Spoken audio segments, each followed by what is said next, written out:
You do realize that inside this arena, we have about 3,500, 4,000 people, but there are 8,000 people here.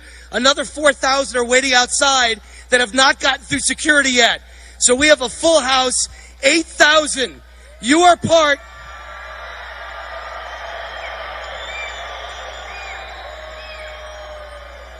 You are part tonight of what may very well be the largest political gathering in the history of Las Vegas, Nevada.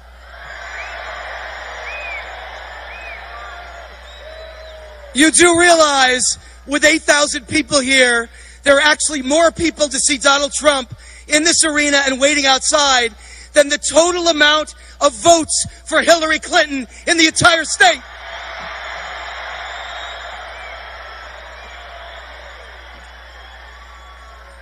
She had 6,314 measly votes. So, very quickly, I'm your host, Wayne Allyn Root, and I am the host of War Now, the Wayne Allyn Root Show, every day of the week in Las Vegas, 6 o'clock on 790 Talk AM. The reasons why I believe in Donald Trump, the reasons why I think you believe in Donald Trump, I don't care whether he's the perfect, pure conservative. I care that he's the Uber of politics. I care that he's disruptive. I care that he's changing the game. I care that he's destroying business as usual in Washington, D.C.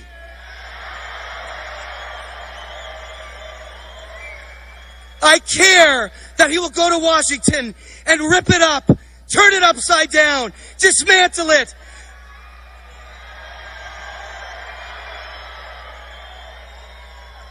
He will cause pain for the lawyers, the lobbyists, and the special interests.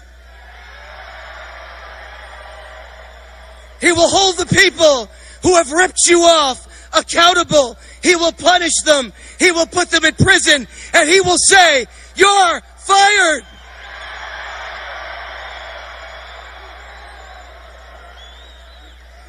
And I think the reason that you love Donald and I love Donald is he won by a landslide in South Carolina while spending about $1 million. While Rubio spent $12 million, Bush $15 million, Cruz $7 million. I never thought I'd say this, but Donald Trump is frugal. He's the man to go to Washington and cut spending and cut the size of government and cut government employees and cut government employee pensions and cut government agencies and cut the deficit and the debt for good.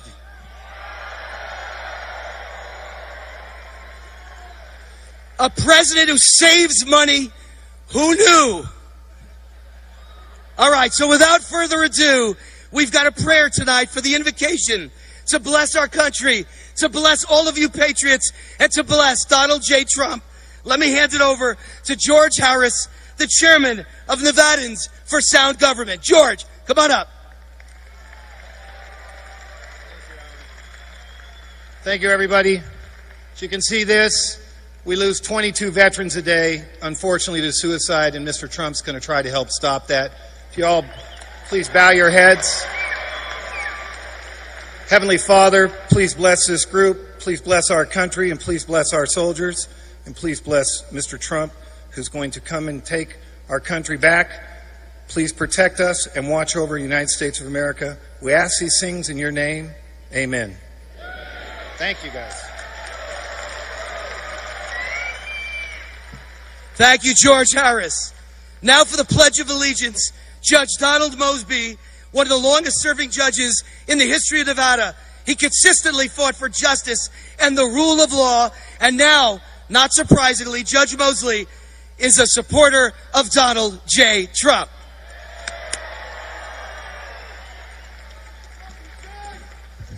Would you please repeat after me? I pledge allegiance to the flag of the United States of America and to the republic for which it stands, one nation, under God, indivisible, with liberty and justice for all.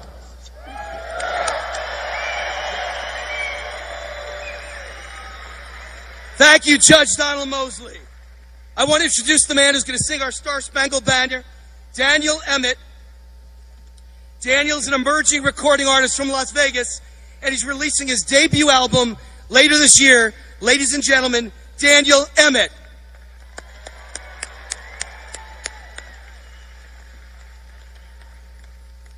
Oh, say, can you see by the dawn's early light what so proudly we hailed at the twilight's last gleaming, whose broad stripes and bright stars through the perilous fight o'er the ramparts we watched were so gallantly streaming, and the rocket's red glare, the bombs bursting in air, gave proof through the night that our flag was still there. Oh, say, does that star-spangled banner yet wave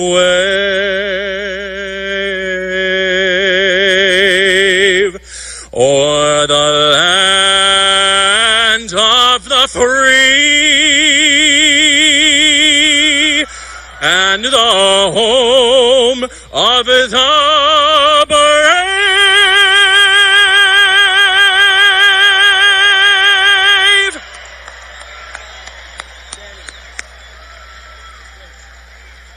Thank you, Daniel. What a beautiful voice. All right, little housekeeping, folks. First of all, make sure you all go to the caucus tomorrow, yeah? Does Donald Trump own the Nevada caucus?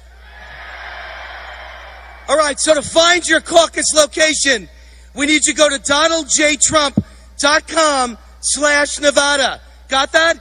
donaldjtrump.com/Nevada. We also need you to sign up with the Trump campaign. We need all the help we can get to beat the desperate GOP establishment, and we have tables here for you to sign up and volunteer for the rest of this campaign. I also want to thank the people who made this event possible, Team Trump Nevada. Please give them a hand.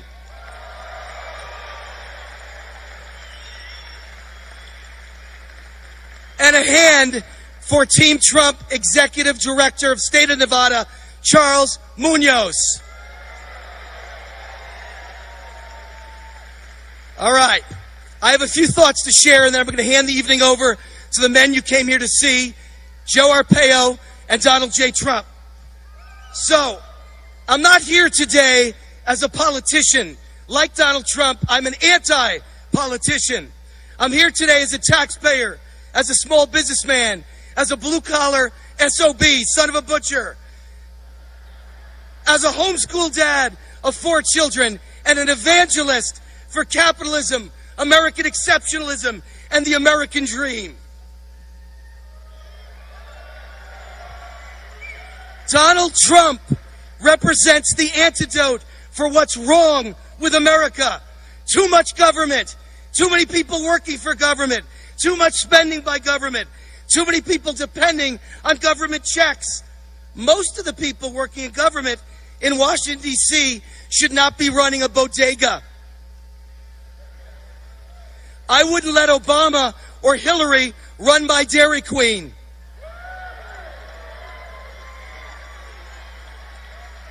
We've got to put the people who understand how to start a business, how to run a business, how to create jobs, how to turn a profit, how to stay within a budget, who understand the time and the brains and the courage and the love it takes to start and produce a successful business. We need people who know how to create real jobs, not just government jobs, not just the kind of jobs that Obama specialized in.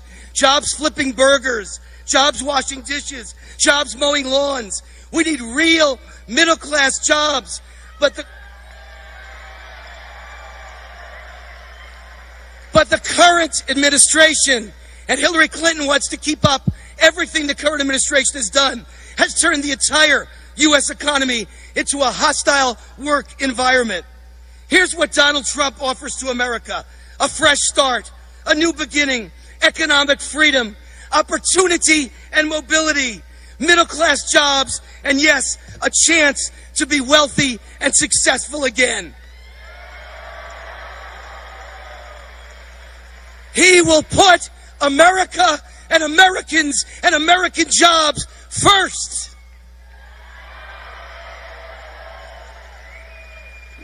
We get it in Vegas. Do you know the difference between Las Vegas and Washington, D.C.? In Vegas, the drunks gamble with their own money.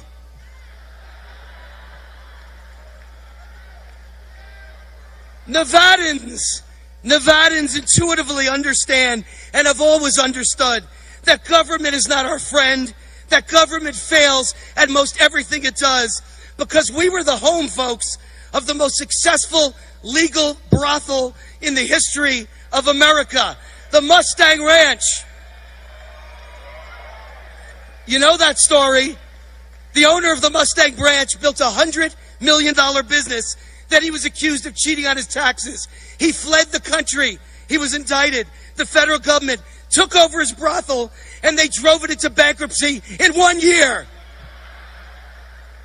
The moral to the story is why we need Donald Trump as president. If you can't run a brothel and turn a profit, get your damn hands off my health care.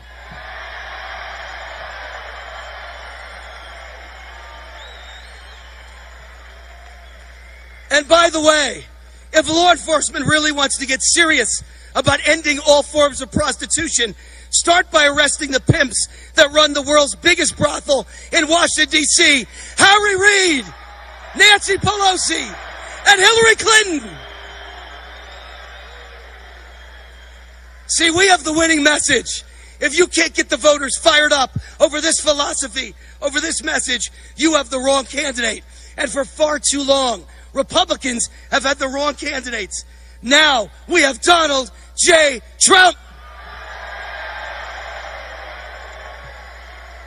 I will leave you today with the words of one of the great heroes of American politics, my hero, Barry Goldwater.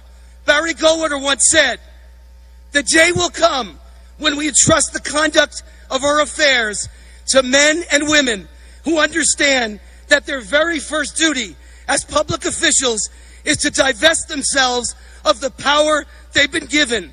In other words, the day that a politician takes office, put your hand on that Bible and pledge to give the power back to the people.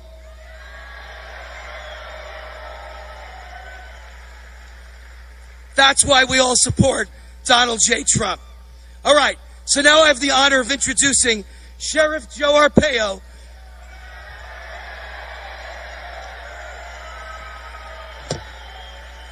He is known, Sheriff Joe is known across America as America's toughest sheriff, serving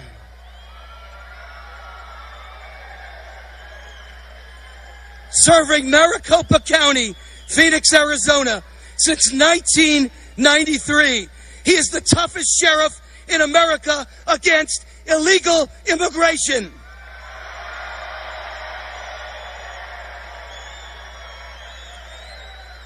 It's my honor to introduce, give him a giant standing ovation, Sheriff Joe Arpaio.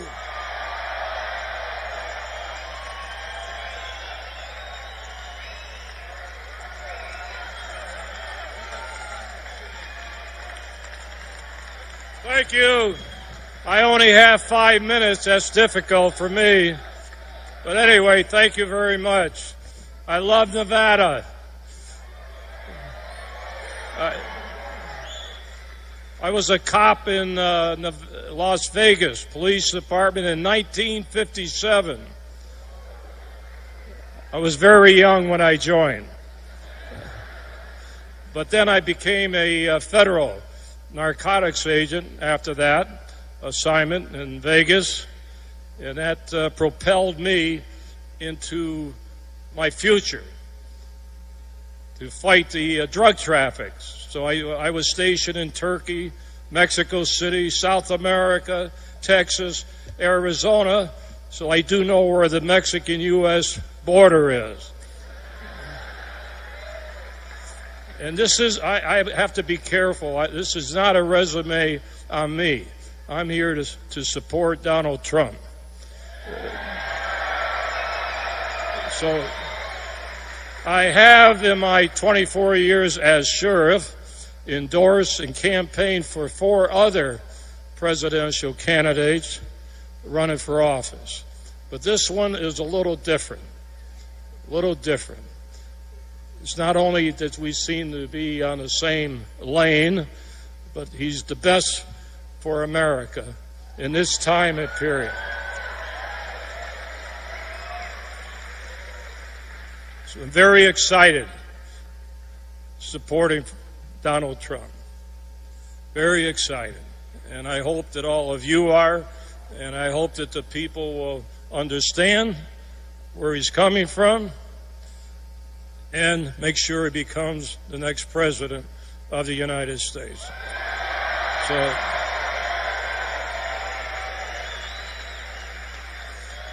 when they say build a fence in Mexico, that's a no-brainer. That's nothing. They can do that in 2 days. So, you know, people say it's impossible. It is not impossible, believe me. I'm not going to get into my experience with G. Gordon Liddy and I closing that border in 1970. It's very important, that border under Nixon. And I'll tell you, the Mexicans bent down when they said they're going to take away their foreign aid. Then they began cooperating with our country. Donald and I are very, very sad in a way because of all the drugs coming across that border. Most politicians will get to the border to get their picture taken in the chicken fence on illegal immigration. They forget that the heroin, all the drugs coming into our country, including Nevada, comes from Mexico. Nobody wants to talk, and do anything about that. As far as the guns are concerned, I love his stance on the guns, especially.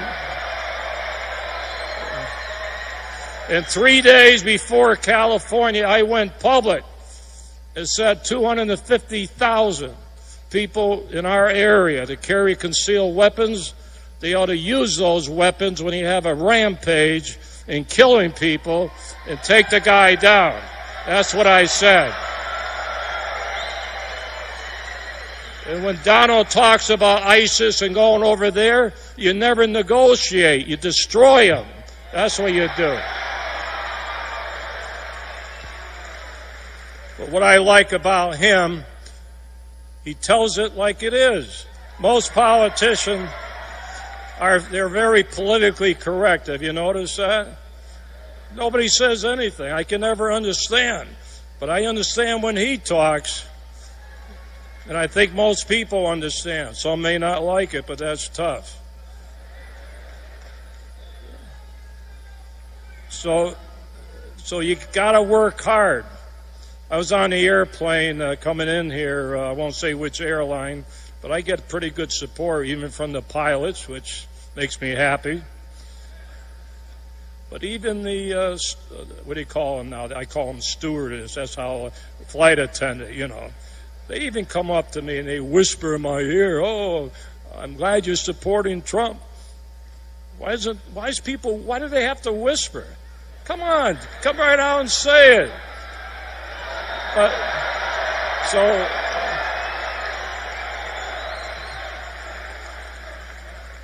nothing to be ashamed of. Come on. He's a businessman. We need a businessman for a change. If you ran your business like the government, you go broke in 2 days. So let's get those jobs, keep them here. Why give them away to everybody in the world? I never did understand that. And by the way, when you talk about ambassadors and all this, he's probably the best ambassador we have. He probably knows more about foreign policies and government because he's over there all the time. So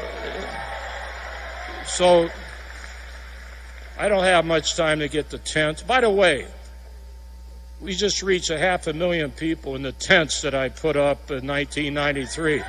So I've had 4 presidential candidates visit me in the tents.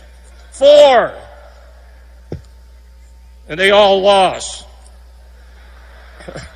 I'm trying to get Hillary down here, but she's too smart. She won't come to the tents. I'd even give her a free pair of pink underwear. So you guys don't probably know what I'm talking about. I guess most of you do, right? But anyway, I'm here to support Donald Trump. I'm not going to talk about the Pope in that situation, which affects me. I'm not going to get into that. How they went after me won't let me go in there, the Mexican government, but that's another issue. By the way, I can't get in to see the Mexican officials to help them, but because of all my experience, they won't let me in to talk to them. It's the old, it's too dangerous. If I'm not worried, why are they worried? Then it's become Trump. Oh, he's a buddy of Trump. What's that got to do with it? I wish I could get Donald. I love his airplane. I wish we could go together to Mexico City, trying to find a way to do that. At least I'll save an airplane fare. So he's got the guts, the courage to speak out. And believe me, 80-90% what he says makes sense. Common sense. That's what it is. So I won't get into other things that he and I seem to be on the same road, but that will come later. Anyway, thank you. This is a great state, Nevada, and it's a great country for all of you, and it's a great, I see a lot of Arizona people here. Came all the way from Arizona. I see Tom Morrissey, Chair, everybody from Arizona. They love Donald Trump. They may not tell you, but they do. And they love him here in Nevada. And you will see tomorrow night. Thank you. Unbelievable. Unbelievable.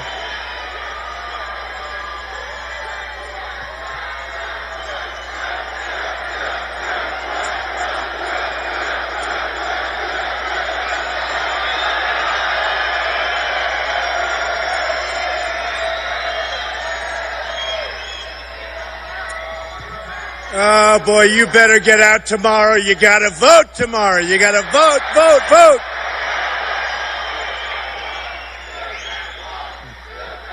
Build that wall. We're going to build that wall. Don't worry about it.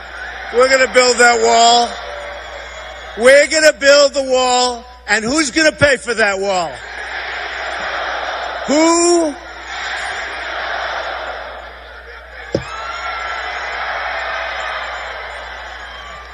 They think we're kidding too, don't they, folks, huh? We're not kidding. We're not kidding. We're not going to be the dummies anymore, folks. We're going to be the smart ones. We're going to be the smart ones. So I want to thank you. This is like a record-setting crowd, I understand. They say the biggest they've ever had at doing this stuff. Is that incredible? Incredible. 10,000 people in this beautiful arena. I want to thank Michael and his wife. They own the place. They were so nice. They were so nice, but they've really done a good job. But I just want to tell you, setting records like this, so important. But But tomorrow, you have to go out and vote. We have such momentum with what happened in South Carolina last week. What a great group of people. What happened in New Hampshire the week before was so incredible. And we're leading, and everybody's talking. I'm watching television tonight, and they're all saying, oh, Trump's going to win tomorrow. Trump's going to win. Believe me, just assume we're going to tie, okay? Don't ever assume you're going to lose. We never want to even think about that. But if you assume we're going to tie, you're going to go out and vote, you know? Or as they would say in the old school, caucus, but forget the word caucus. Just go out and vote, okay? So a lot of things have happened since June 16th. When I announced I was running, who knew this was going to happen? I figured maybe we'd be in the middle of the pack by this time, but we were going to edge it out at the end, you know, like a racehorse. We edge it out. We win in the end. But we have a big lead, and we don't want to blow it. And, you know, frankly, we've got to go all the way. We're going to make America great again, folks. We're going to make America great again.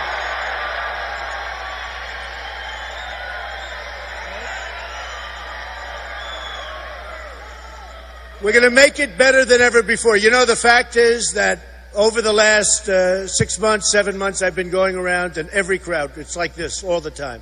The people are amazing. The people are amazing. And I've been saying that. Make America great again. Make it. It's going to be better than ever before. Because our people in this country are incredible. Now, it started on June 16th, and I came down, I talked about illegal immigration.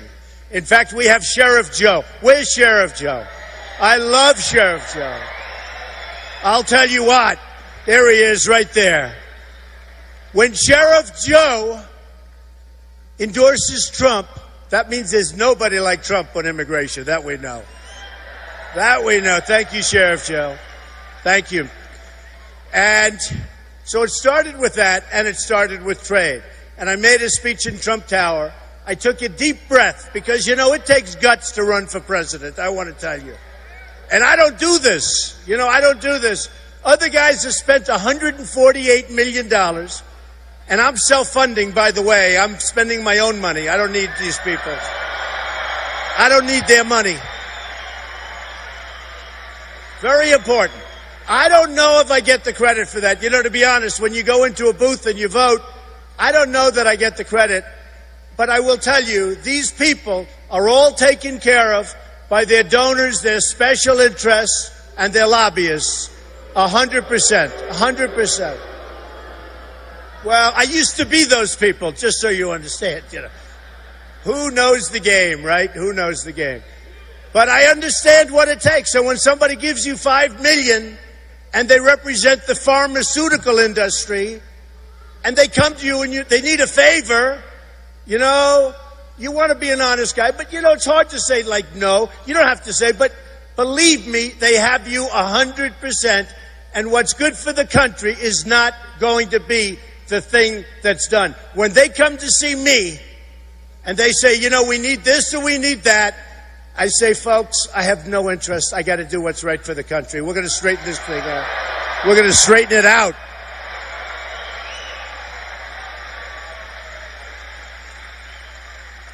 You know, I'll give you an example.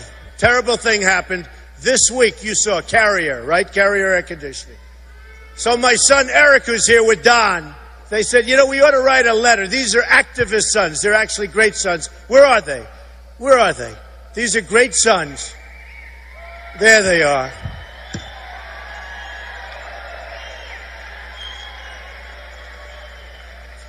And they said, you know, we ought to write a letter to Carrier. And here's what happened. Do people know what went on with Carrier last week? It's very sad. And there's nothing we're going to do about it unless we get very smart and tough. You know, I went to the best school, and you don't have to go to the best school. You don't have to go through high school to understand it. What they're doing is they announced 1,400 jobs. They just fired everybody. And they said, we're moving to Mexico. And somebody took a cell phone. A lot of people are moving to Mexico. It's become like the new China. And they took a cell phone. They took a cell phone 1,400 people were devastated. Now, they say they're going to go to Mexico. So if I'm the president, here's what we do. We write them a little note. We congratulate them in their move. We hope it goes well. We hope they don't have too many cost overruns when they build their new beautiful building. And we tell them the following. We tell them that every time you make an air conditioning unit, and every time you send that unit into the United States, you're going to pay a 35% tax, okay? 35%.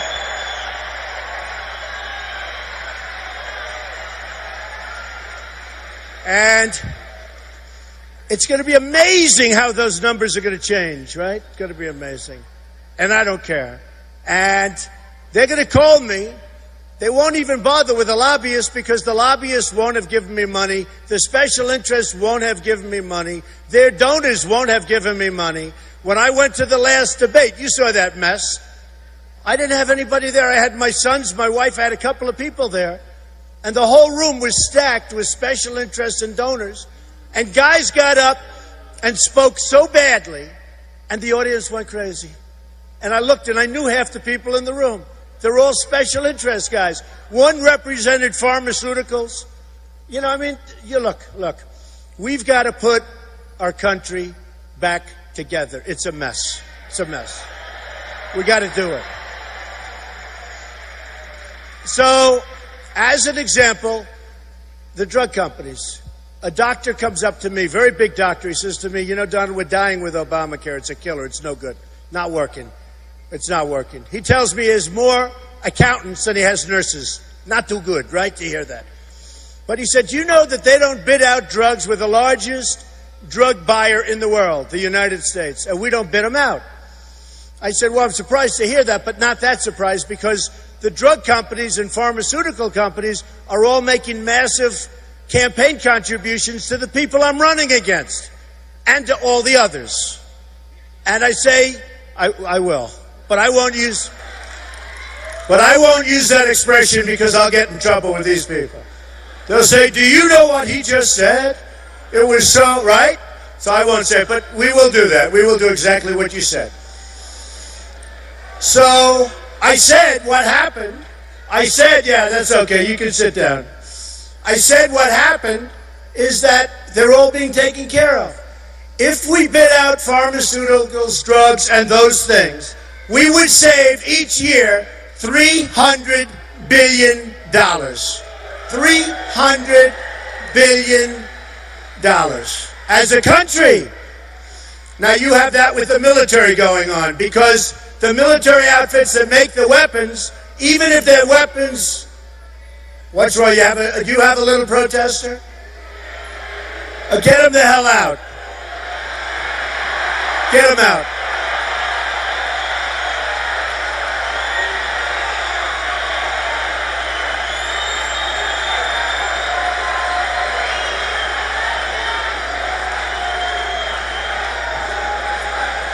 Oh, get him out.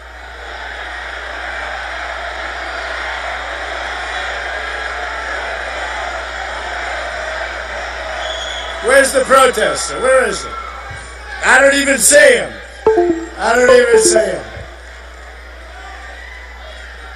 Look, I love protesters because the only way the cameras turn and show how big the audience is when there's a protester. Otherwise, they never turn. I love protesters.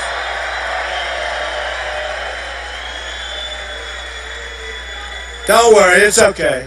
You know, for a long time, I didn't know these guys was like solid. They're in my face.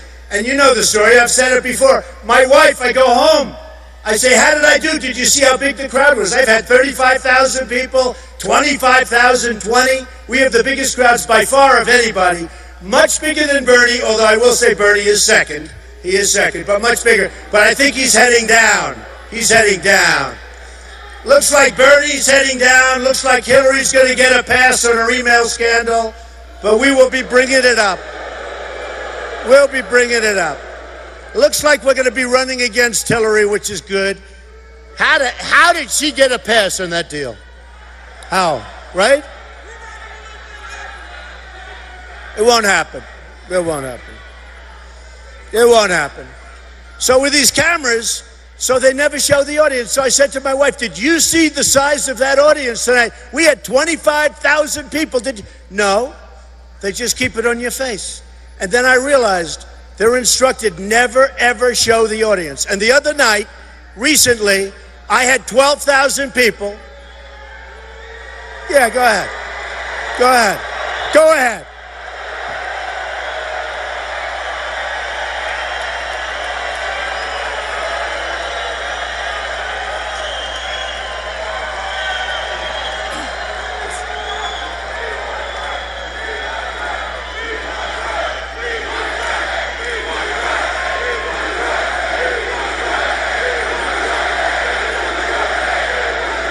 I love it. You know, the other night we had 12,000 people. Bernie had 3,000. I turn on the television, because I do like watching myself, to be totally honest. Okay. But I turn on the television, and they're saying, Bernie Sanders had a massive crowd of 3,000 people, blah, blah, blah, you know, the taxes, everything. Okay. Then they go to Trump. And Donald Trump spoke before a crowd today. I had 12,000 people, he had 3. So he had a massive crowd at 3, 12 they don't mention. This is really bad. These are the most dishonest people I think I've ever dealt with. It's true. It's true. They're bad people.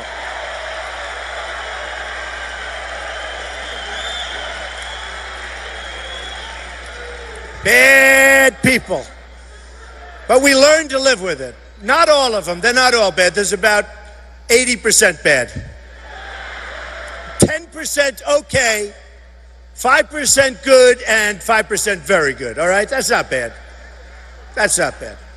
So, what I did on June 16th, we came out, we started talking about trade, how we're being ripped off with China, ripped off with Japan, ripped off with Mexico at the border and in trade, ripped off by Vietnam and by India and by every country, every single country, because they're all represented by these people that we think are representing us. That's why when I say I'm self-funding, folks, it means much more than you think. It means much more, I'm telling you.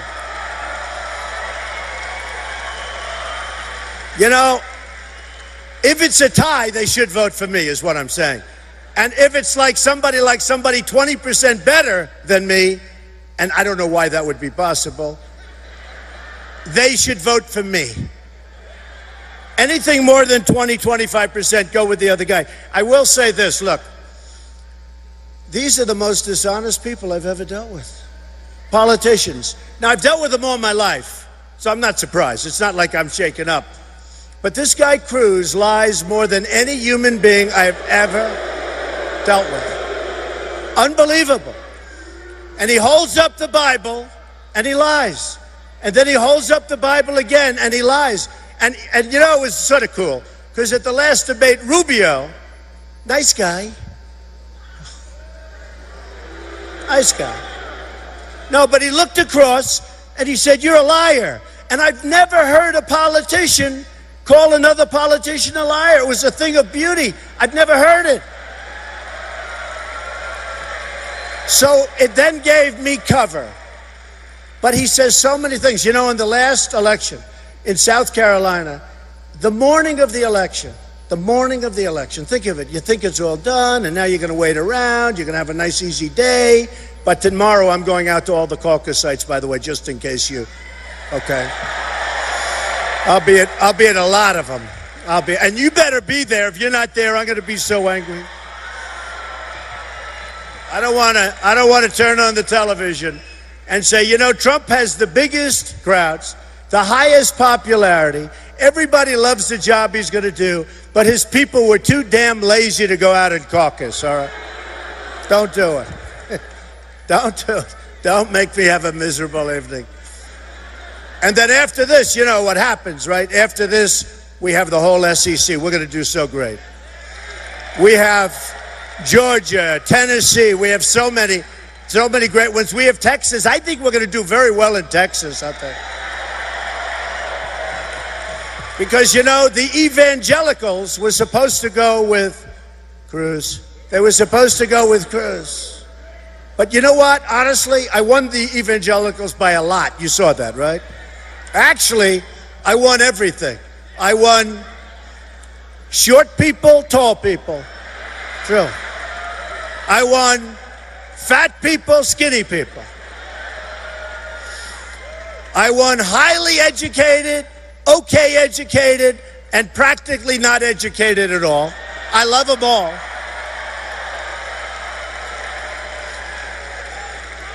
I won the evangelicals big, and I won the military. The military I won big.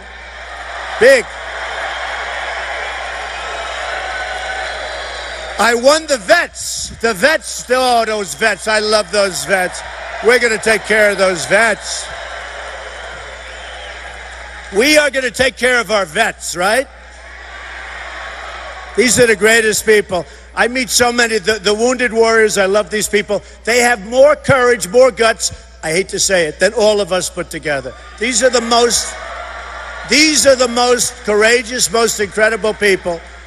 And they always have a smile on their face when I meet them.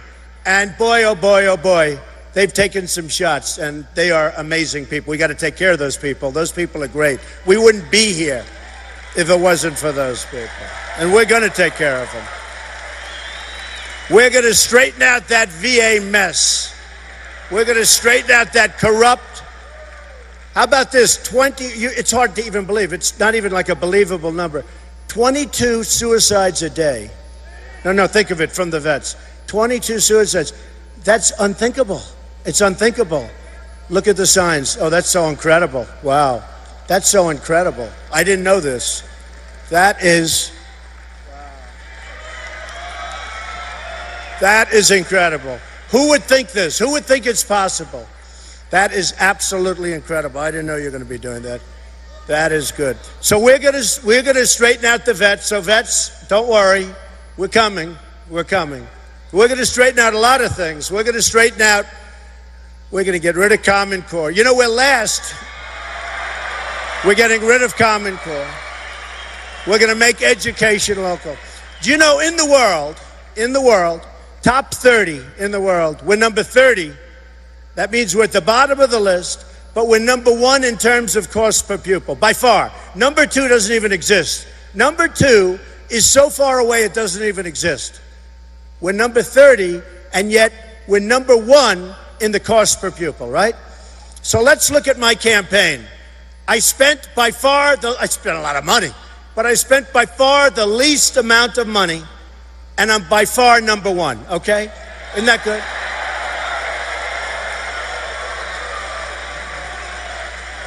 Somebody else, I won't mention, but they were nasty to me. They took $25 million in negative ads. Can you believe it? $25 million, one guy. $25 million, and then I'm supposed to say he's a nice person, right? And they were phony ads. Well, I have one going on now, Cruz. He's got an ad, something to do with I want to take away your land and I want to keep it in the federal government. And I don't even know what the hell they're talking about. It's an ad. It's a Cruz ad. It's a Cruz scam. I'll tell you, so the evangelicals didn't vote for him. You know why? Because they don't like liars. They're really smart people.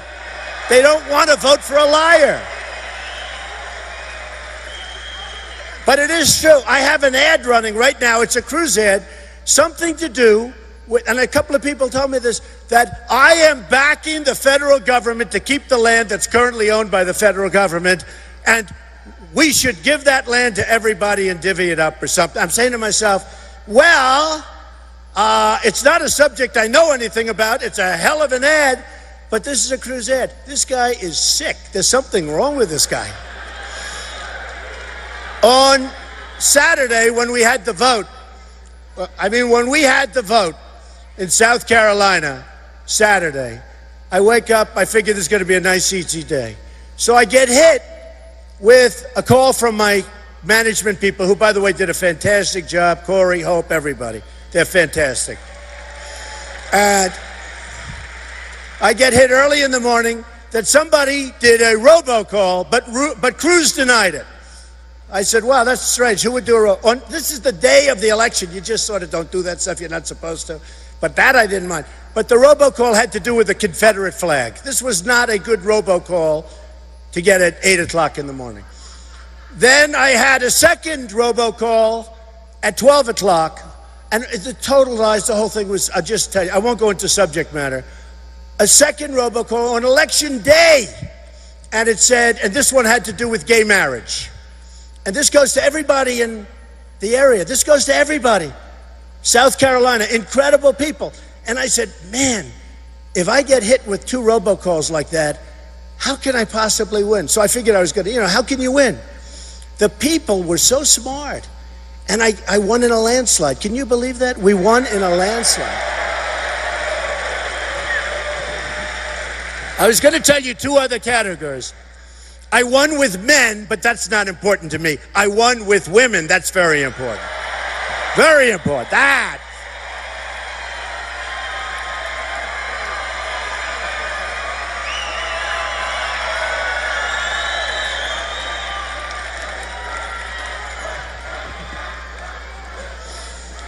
So we're doing really well. So we're sending a letter. We're sending a letter to Carrier, and in that letter we're going to say that if I should win, we're going to come after you for a lot of money every time you send an air conditioner. We're sending a letter to Ford. I've been talking about Ford now for 2 years, right? Ford is building a $2.5 billion plant. I wish them a lot of luck. They're taking a lot of stuff out of Michigan and other places. Now, what's good, tell me, from our standpoint? We have these really stupid trade deals. Every deal we make is stupid. Whether it's Sergeant Bergdahl, where it's 5 for 1, and 5 or 6 people got killed looking for him. So we get a traitor, and they get 5 killers that they've coveted for years, for 9 years. We get 1, they get 5. Ours is no good. We could have it. Let's send them back, drop them right in the middle of the damn thing. Boom, fly over. Fly over. Fly over, drop them. Maybe you give them a parachute, maybe you don't. I don't know. Depends if we have an extra parachute. Probably we'd give him a parachute if we have an extra one around. But it wouldn't help him. He went out into that world. He didn't find it too comfortable, folks, They slapped him around pretty good. He thought he was going to go out. He'd be treated wonderfully. I think they slapped him around pretty good. He came back. He couldn't get back fast enough. 5, maybe 6, probably 6 people were killed looking for him. And we had a general and a colonel that went to see his platoon and went to see his group, and they all said he deserted. And we knew he deserted when we made the deal. Now, why would you make a deal for a deserter and give up 5 people who they most want, that are out trying to kill everybody, including us? Why would we give up 5 killers? Why? For 1 dirty, rotten traitor. Because we have incompetent leadership. We have incompetent leadership.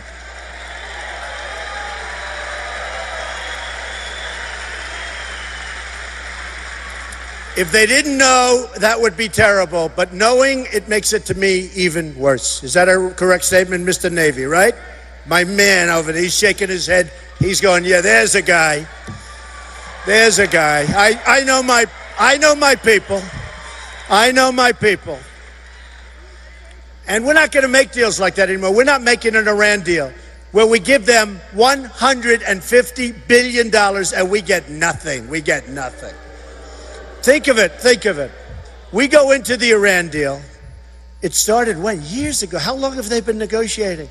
They called up, one of the newspapers called up, Mr. Trump, how long should that deal have taken? 1 day, I said. They said, well, I said, maybe 1 week. Hasn't that been years? Like 3 years, 3.5 years? So we should have demanded the prisoners back before we start negotiation, right? And we would have gotten them. You ratchet up, and you get up and you'd say, listen, we are going to ratchet up those sanctions. We want our prisoners back. You leave. You had to walk. They never walked from that deal. We were ridiculed in that deal. And then even at the end, as bad as the deal was, the worst thing that ever happened to Israel, that I can tell you, that deal is a disaster for Israel. The worst. The deal is no good. It's going to lead to nuclear proliferation. They're going to have nukes. They don't even have to develop them. They can buy them with $150 billion and have a lot of money left over. And where are they spending the 150? So they're not buying Boeing. They just ordered 118 Airbus jets made in Europe. They ordered missiles. I didn't know they could buy missiles. They ordered missiles from Russia, and they're all over Europe spending that money. the United States gets nothing. And then 2 days before we sent most of the money, they attack us. And they put our 10 sailors in a begging position on their knees with their hands up, with a guy with a rough mouth, a rough guy with a rough mouth. I'd like to smack the hell out of him. And he's barking orders like he's a big shot, and they have rifles at their heads. And this is our friends. And Obama addresses their leader as the supreme leader. And he says the supreme leader. And Obama refuses to issue the words radical Islamic terrorism. And when I call for a boycott, we're doing that out of intelligence. We're doing that because we want to keep our country strong and safe. And we have no choice. Believe me.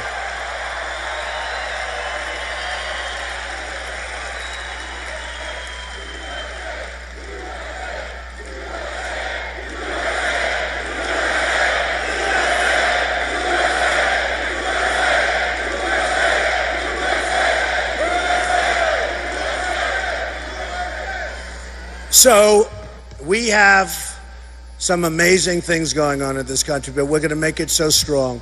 We're going to make it so strong. One of the things I most look forward to doing is taking our military and just reworking it, getting the equipment they want, not equipment that was gotten for political gain by some guy that has control of a company that's good with the senators, some of whom I'm running against, okay? We are going to make it so strong. All right, so here's what we do. We are going to now talk for 2 seconds about Obamacare, because it is a subject that's very close to my heart, and it's killing our country. It's going to fail of its own weight by 17. It's going to fail of its own weight. It's going down, folks. It's going down. It's going to fail like you've never seen, but the Republicans, unless I'm there, will come and bail it out, because they always bail it out. They bailed it out with this horrible budget from 4 weeks ago. Obamacare is going to be repealed and replaced. Obamacare.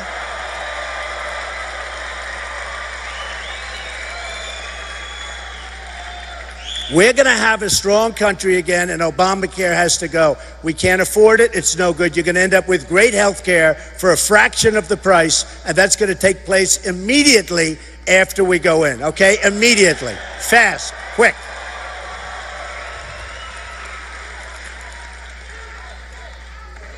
What?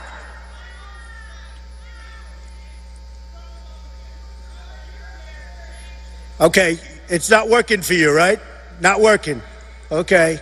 It's, by the way, it's not, does it work for anybody? Let me ask you. Does it work for anybody? Nobody. We get it changed. We get it changed. We get it fixed. It'll be beautiful. It'll be beautiful. No, it doesn't. It doesn't.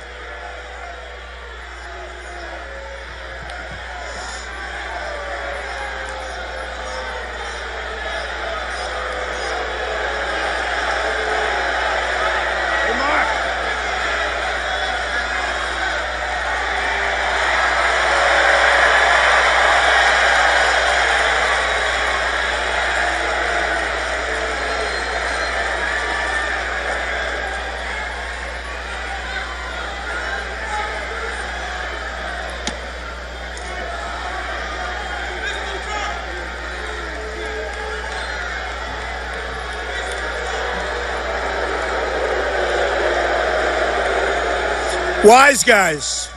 We got wise guys. You know, sometimes you'd like to sit down with a guy like that. If you talk to somebody like that for a couple of minutes, I really think, unless, you know, there's other motives, which there often are, but you talk to somebody like that for 15 minutes, what do we all want? We want security, we want safety, we want a home, we want a great family, we want health care, we want good jobs, right? I mean, whether you're a liberal Democrat, a conservative Republican, don't we all sort of, if you think about it, we want security. We want strong, strong security, because our country now is in trouble. Now look, when it comes, and when I first came down, I said trade, but I said the border. That border is going to be so strong, and the Syrians cannot be allowed to come in, folks. We don't know who the hell they are. We don't know who they are.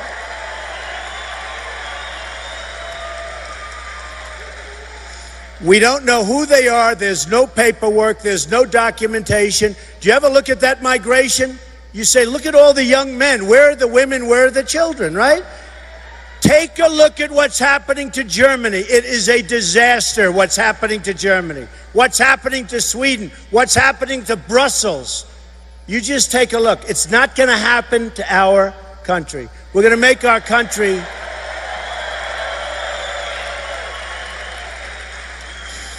We're going to make our country stronger than ever before. If you look at our GDP for the last quarter, we had no growth. We had no growth. We're losing jobs. We have a phony jobs number. They say it's down to 5%. The real number is 25%. And if it wasn't, I wouldn't be having crowds like this at every stadium. The real number, and that 5% number, is a number that was devised by politicians to look good. Believe me, that's just to look good. And the jobs they're talking about, and everybody admits it, these are bad jobs. These are crummy jobs. These aren't the jobs they want. And the part-time jobs are all over the place. People working part-time jobs that never had a part-time job. So we're going to take our jobs back from China and all of these other countries. I have a friend. He's a great contractor. And he's a great merchandiser. And he cannot get his product into China. No matter what he does, he can't. They send their product. Oh, bye-bye. Good job, fella.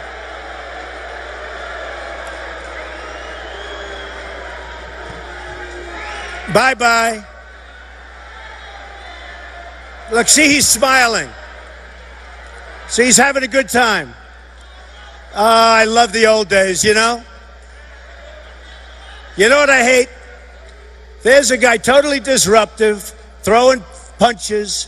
We're not allowed to punch back anymore. I love the old days. You know what they used to do to guys like that when they were in a place like this? They'd be carried out on a stretcher, folks. That's true. You know, I love our police, and I really respect our police, and they're not getting enough. They're not. But honestly, I hate to see that. Here's a guy throwing punches, nasty as hell, screaming at everything else when we're talking. And he's walking out, and we're not allowed, you know, the guards are very gentle with him. He's walking out like big high fives, smiling, laughing. Like to punch him in the face, I'll tell you.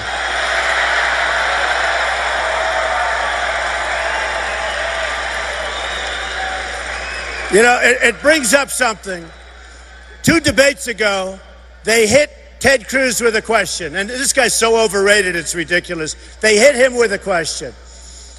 You know, I always say about Ted Cruz, he can debate, but he can't talk. Does that make sense? But they hit him with a question on waterboarding. And they said, what do you think of waterboarding? Is it good? And, you know, he got really all messed up. He couldn't answer the question. He was a mess. And because he didn't want to say waterboarding's a good thing. And now waterboarding is, nothing's pretty, but they're chopping off heads. Right? They're chopping off heads. They're drowning people in steel cages, leaving them in the ocean for an hour and then lifting them up after many, many people drown. But they're chopping off heads, and they're saying to themselves, can you believe how weak and pathetic the Americans are? So they're asking Ted Cruz, what do you think of waterboarding? Well, what do I say? I want to be politically correct. Waterboarding! It's so terrible, waterboarding is so, even though they're chopping off heads, waterboarding is so. He couldn't answer the question. He was like a mess. Then they said to me, what do you think of waterboarding? I said, I think it's great, but I don't think we go far enough. And the whole place, it's true. It's true. True, right? We don't go far enough.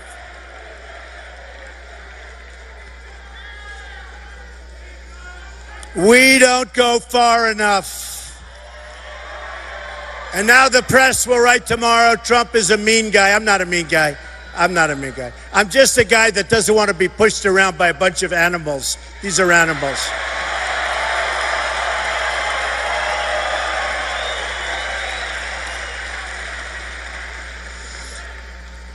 So there won't be any more Fords going to Mexico. There won't be any more different trades going to Mexico. I don't eat Nabisco anymore, frankly. I don't eat Oreos anymore, which is a good thing, not a bad thing. But when they announced they're moving their plant into Mexico, it's not going to happen, okay? It's not going to happen. So we're going to be very smart. Now, here's what happened. Carl Icahn, great businessman, he endorsed me. Other great businessmen, they endorsed me. We have some of the most important deals we're making now are trade deals. To me, security is the most important thing always, okay? Just so you know. Just so you know. CNN did a poll, and in the poll they said, Trump for security is the best. Trump for the military is the best. Trump for the economy is the best. I don't mean by a little bit. I mean by so much you wouldn't believe it, by 40 points, 50 points. I was in the 60 percentiles, and that's where we had like 12 people. Trump for so many things. Trump for leadership is the best. Trump at the border is the best. True. Trump, now this probably had to do with Sheriff Joe and all, but Trump for the border is the best, and because I'm so good on the border, and believe me, we're going to have people come in, they come in legally, and they're going to go through a process, but legally. But we are going to be really strong on the border. We're going to have the strongest border anywhere. Nobody's going to have a border like us, believe me. Believe me. And you know, I told, because I thought it was a little bit funny. You know, the Pope came out and he sort of said some things, and this was the day of the election. The Pope. And they came to me, they said, Mr. Trump, the Pope just made some statements about you. I said, the Pope, what do I have to do with the Pope? I said, don't tell me this. This is like 10 hours before the election, right? South Carolina, the election, I have a question. The Pope is hitting me hard. And he said things about the border, and you can't have a wall. And I said, wow, but I've seen the Vatican. That's the biggest, strongest wall I've ever seen, right? I've never seen a wall like that. In fact, I want to use that as my model for the wall we want to build. But anyway, no, the Mexican officials who are very smart, don't forget, they're making a fortune with us. Trade deficit with Mexico, $58 billion a year. These politicians come up to me. They used to say, you can't really build a wall, can you? And I say, China, 13,000 miles, the Great China Wall, the Wall of China, right? 13,000 miles long. It was built 2,000 years ago. No, we can't build a wall with Caterpillar tractors all over the place. So that's 13,000. We need 1,000. All right? And we're going to make it higher. I want to make it higher than the wall in China so that we can say,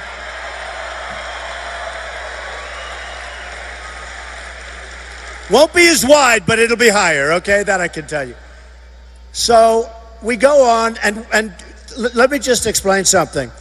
We're going to have such great security, that we're going to be the model for the world. We're going to be a model for the rest of the world. We have gone from being a laughing stock. We'll go to the exact opposite. One of the things that you see, and I say all the time, we don't win anymore. We don't beat ISIS. We're going to knock the hell out of them, folks.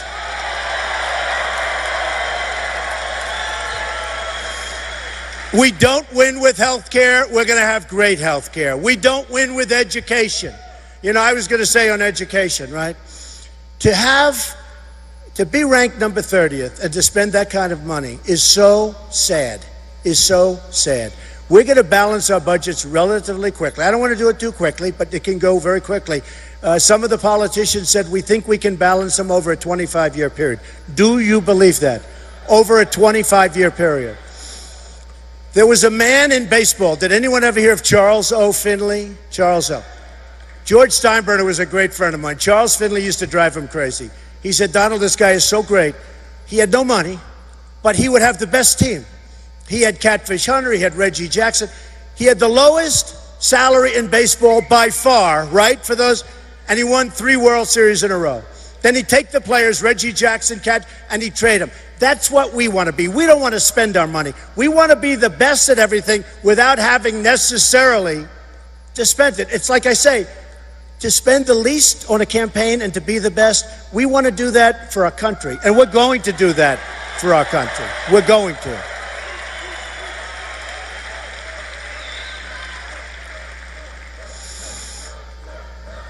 I love these people.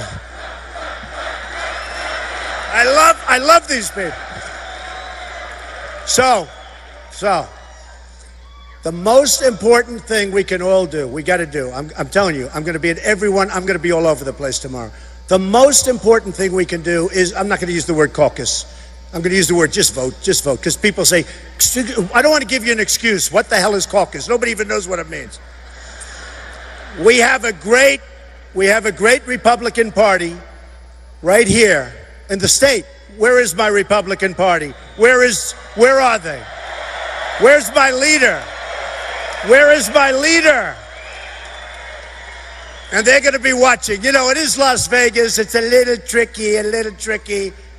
I could tell you some pretty bad stories about what happened in Iowa, but I won't tell you about that, all right? These caucusing. So we're going to go out tomorrow and we're going to have a big victory, hopefully. I mean, frankly, if the people in this room went out and did it, would win practically with that amount of people. So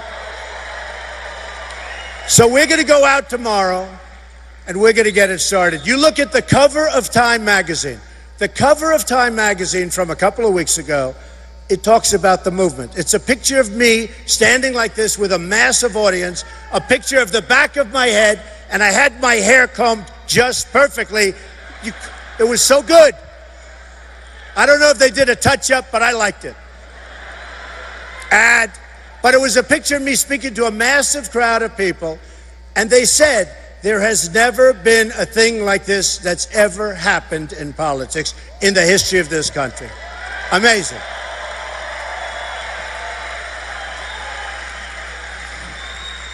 So you're going to go out and vote. And here's the story. We're going to start winning again. We're going to start feeling good about ourselves again. We're going to get rid of people that are incompetent, people that negotiated an Iran deal and don't know what they're doing. We're going to have the best people in the world negotiating our trade deals. We're going to break up the trade deals. We're going to make money instead of losing money with every country in the world. We're going to bring our jobs back to this country where they belong. We're going to bring our jobs back. And remember, we're going to start winning again. We're going to win on trade. We're going to win with the military. We're going to win at every single level. We're going to win, win, win. And I jokingly say that we're going to win so much that maybe you're going to say, Mr. President, we're getting so bored and so tired of winning. Please don't win anymore. We're just tired. Let's go back to the old way. And I'll say, there's no way. We're going to make America great again. And we're going to keep winning, winning, winning. And I love you. We're going to win. Go out tomorrow and vote. Thank you. I love you. I love you. Thank you. Thank you, everybody.